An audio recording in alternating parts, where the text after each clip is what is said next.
ko! Pero iba ang pinakasalan mo! Pananagutan kita, pero kahit kailan, hindi kita pwedeng ibigin! Oo, aminin ko. Mahal kita.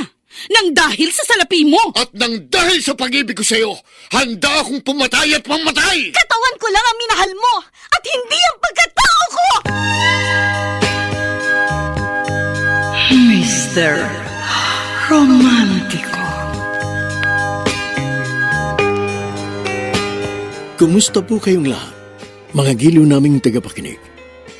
Inaanyayahan ko po kayong pakinggan ang pagsasadula ng mga liham kasaysayan ng pag-ibig na padala ng ating mga taga-subaybay at bibigyan buhay ng inyong mga paboritong bituin sa radyo. Mga kasaysayang nagtatampo ng mga pusong sugatan, mga pusong sawi, at mga pusong punong-puno ng pagmamahal. Lahat pong yan sa loob ng kalahating oras dito sa ating tulang. Mr. Romántico.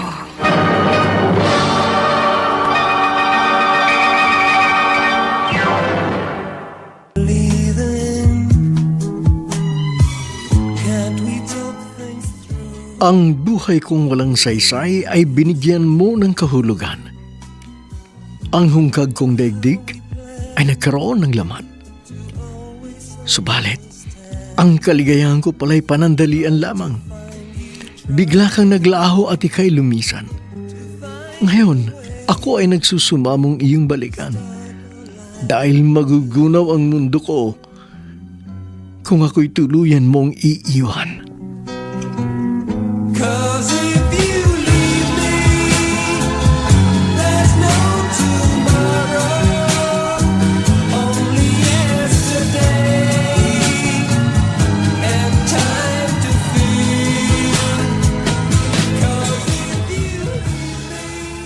Magandang umaga mga kaibigan.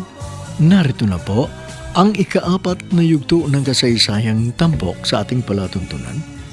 Ang sulat padala ng taga-subaybay natin mula sa Sampaloc, Manila, si Olivia. You're just about to go. I can't let you make this one last final break. Trying to tell you, trying. Mr. Romántico, maganda ang panahon ng araw na yon. Subalit, tila hinahagupit ng matinding unos ang puso't isipan ng anak kong si Jester. Sinlakas ng kulog ang pagkabog ng kanyang dibdib at singbilis ng kidlat ang paglipad ng kanyang diwa. Hindi siya matahimik dahil para bang dinadaluyong ng masidhing pangamba ang payapa niyang damdamin.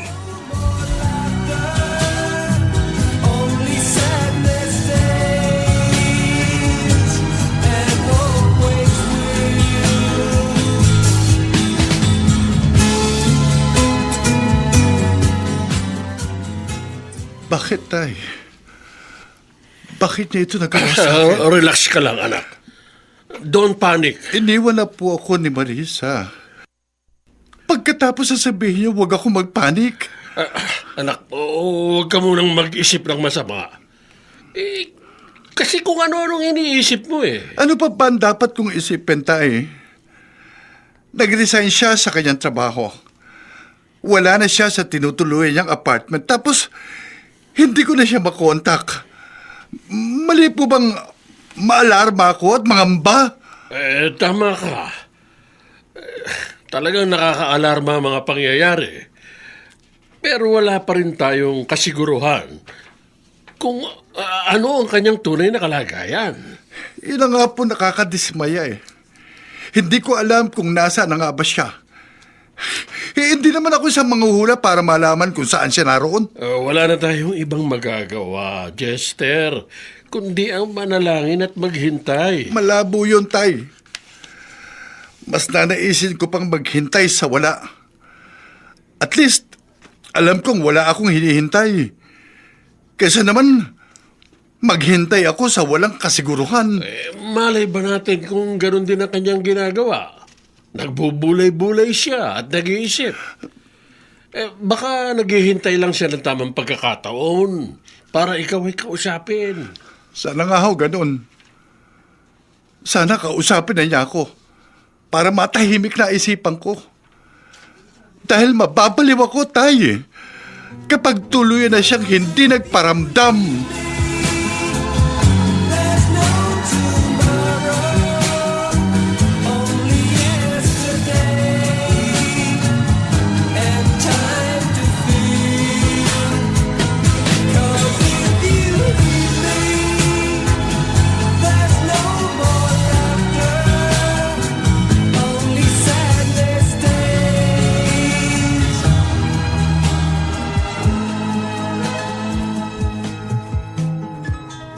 Kumusta na kaya siya? Malamang hindi na siya mapalagay. At alam na rin ni Nanay Olivia at Tatay Ernesto tungkol sa aking madilim na nakaraan. Hindi ko alam kung anong kanilang saloobin. At nangangamba ako para kay Jester. Baka kung anong maisipan niyang gawin. Oh, Diyos ko. Huwag naman po sana. Marisa, Nay, anak, malalim na ang gabi bakit hindi ka pa natutulog? Ilang gabi ka ng ganyan, laging balis at nag-iisip. nag-aalala po kasi ako kay Jester, Nay. Sigurado pong nung isang araw pa siyang hindi mapakali. Bakit naman kasi bigla kang umalis nang hindi nagpapaalam? Sigurado po kasing pipigilan niya ako kapag nagpaalam ako. Di sana kinausap mo siya kahit nung unang araw na dumating ka rito. O kaya naman nag-text ka na lang sa kanya kung ayaw mo siya makausap. Anak, hindi maganda ang ginagawa mo dahil pinagmumukha mo silang tanga. Kahit naman po ako, Inay. Mukha na rin po akong tanga. Kaya nga mag-usap na kayo. Para sa ganon magkaliwanagan na. Sabihin mo sa kanya kung anong gusto mong mangyari. Yun na nga po ang problema, Nay. Magulo pa rin ang isip ko. At hindi ko alam kung ano ang dapat kong gawin.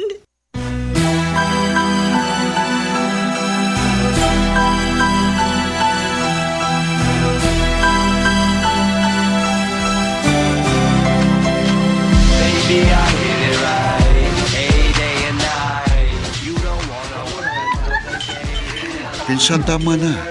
Ang dami mo nang naiinom. Yung pa ginaganahan. Sige lang, tayo. Hindi ako pwedeng malasing dahil pareho tayong uuwi ng gumagapang. Na nga Daya mo. Ako lang umiinom.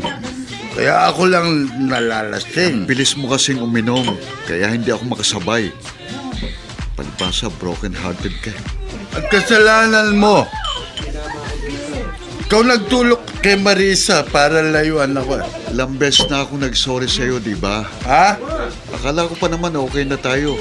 Pero patuloy mo pa rin ako sinisisi. Basta, kapag hindi ako binalikan ni Marisa, papatayin kitang busit ka.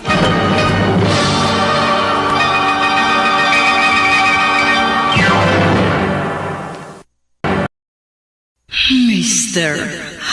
Romantico. 'Cause if you leave me, there's no tomorrow.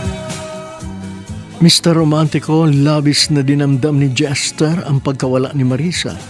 Kaya naman napadalas ang kanyang pag-inom. Yun ang ginagawa niyang outlet upang makalimot. Lumilipas ang espiritu ng alak sa langong katawan at isipan, subalit paano nga ba mahihimasmasan ang kaluluwang lasing sa kabiguan? All the time I know you're just about to go. I can't let you make this one last Ayan, Hindi ko na ito gusto, Dindo. Halos araw-araw na lang siyang ganyan. Tito, Ikaw naman kasi, kinukonsenti mo ang pinsan mo. Sana marunong ka ring tumanggi kapag inaaya ka niya. hindi naman po natin siya mapipigilan kahit tumanggay ko eh. Lalarga rin po siya mag-isa. At mas delikado po kapag wala siyang kasama pa uwi. Ernesto, ano bang gagawin natin sa ating anak? Ewan ko ba, sumasakit na nga ang ulo ko eh. Ikaw, Dindo, ano ba sa palagay mo ang dapat gawin? Tito, isa lang po ang alam kong paraan. Hanapin ninyo si Marisa at dalhin niyo rito. Yun lang ang nakikita kong solusyon para bumalik sa normal ang buhay ni Pinsan.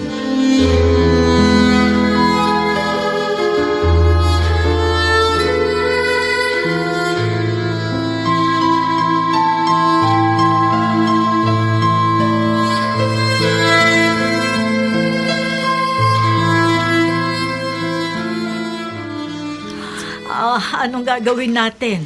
Saan natin hahagilapin si Marisa? Mahirap talagang hanapin ng taong nagtatago. Hindi naman niya kailangan magtago Baka kasi iniisip niyang hindi natin siya matatanggap dahil sa kanyang hindi ka nais-nais na nakaraan. Wala namang problema sa atin. At yun ang hindi niya alam. Pero kailangan gumawa tayo ng paraan dahil siguradong mabubuwang na naman ang anak natin. Kaya nga pati ako'y mababaliw kapag may nangyaring hindi maganda kay Jester.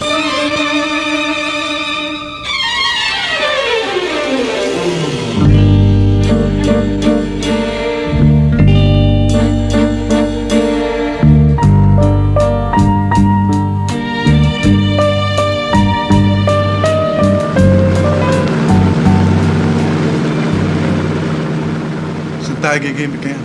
Tama na, Pinsan. Hindi ka ba nagsasawa? Kasalanan mo ito eh. Kaya dapat samahan mo ako sa pangungulila ko. Ano ka ba? Paulit-ulit mo na lang ako sinisisi. Pasalamat ka pa nga, kinakausap pa kita eh. Pwede bang iba naman ang puntahan natin? Magbilyar tayo o kaya bowling para maiba naman. Sige, pagbibigyan kita. Bilyan muna tayo bago gimmick.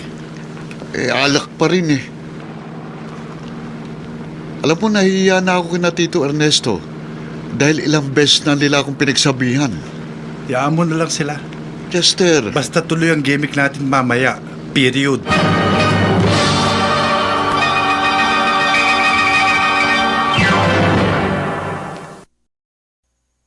Mr. Romantico. 'Cause if you leave me, there's no tomorrow. Hindi ko na talaga alam kung paano mapipigilan si Jester sa kanyang bisyo, Mr. Romantico. Mukhang nilamon na ng kanyang kasawian ang kanyang katinuan. Subalit paano nga ba masusolusyonan ng alak ang nangungulilang damdamin? Gayon, pansamantala lang ang ibinigay nitong ginawa.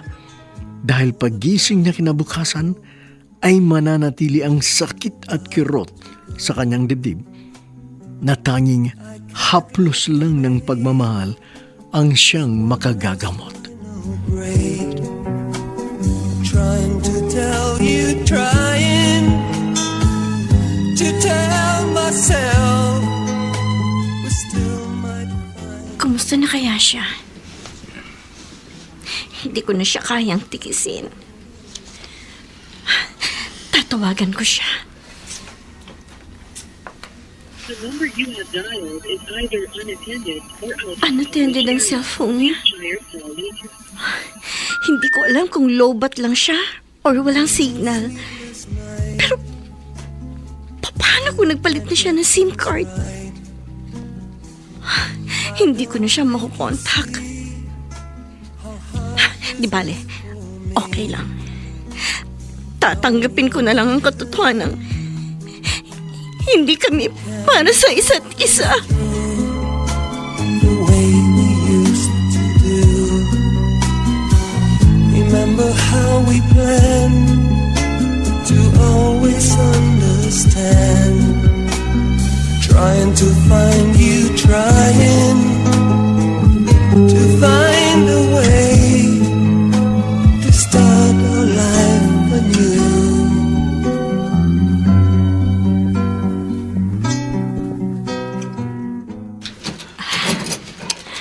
Olivia,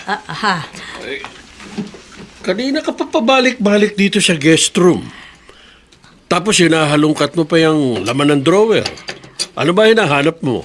Ilang beses na kasing natulog dito si Marisa.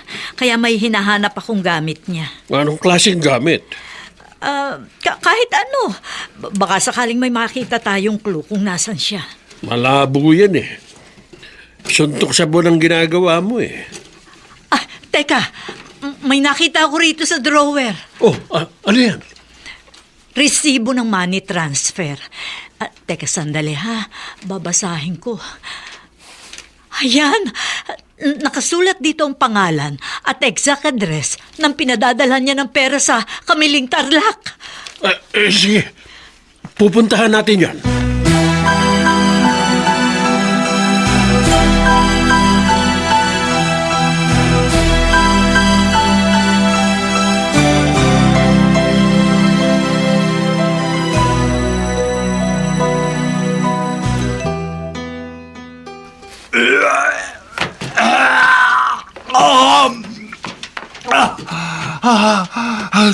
Hirap naman ang ganito.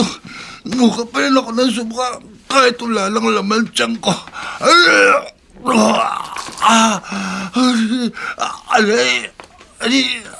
Biglang sumakit ang tiyan ko. Naku, ang sakit talaga. Tay! Tay! Jester? Tulungan niyo ako! Bakit? Ano nangyayari sa'yo, ha? Ang sakit ng tiyan ko. Parang pinupunit ang pituka ko. Jester! Bakit? Ano nangyayari sa'yo? Namimilipit siya sa sakit ng tiyan. Halika! Dali natin siya sa ospital!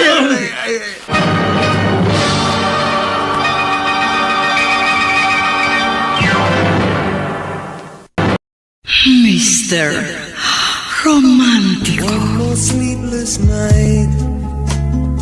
Still can't get things right. I don't think you see how hard this is for me. Knowing you're leaving. Can't we talk things? Mr. Romantico, bigla kaming nakakita ng pag-asa nang malaman namin ang posibleng kinaroroonan ni Marisa. Subalit ang katuwaang yun ay nahaluan ng pangamba. Dahil sa oras ding yun ay isinugod namin sa ospital si Jester. Inani ng anak ko ang bunga ng madalas niyang paglalasing ng walang pakundangan.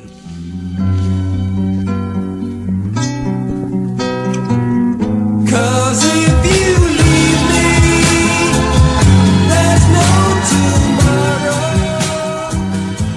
Habang may hininga, huwag mawawalan ng pag-asa.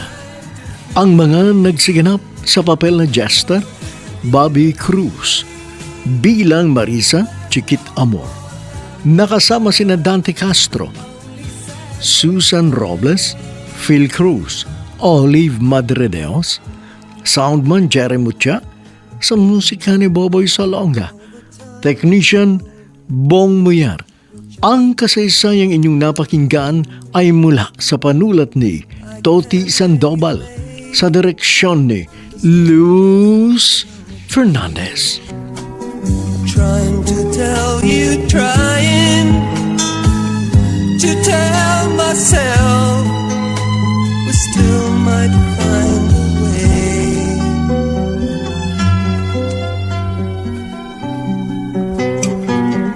Cause if you leave me, there's no. Mga kaibigan, lagi pong dalawin ang FB page ng Mr. Romantico kung saan malaya po kayong makapagbibigay ng inyong mga opinyon o mungkahi at siya na aming tutugunan sa abot ng aming makakaya. Huwag kaliligtaang abangan bukas ang huling yugto ng kasaysayang ito. Hanggang sa muli, ako po ang inyong Mr. Romantico.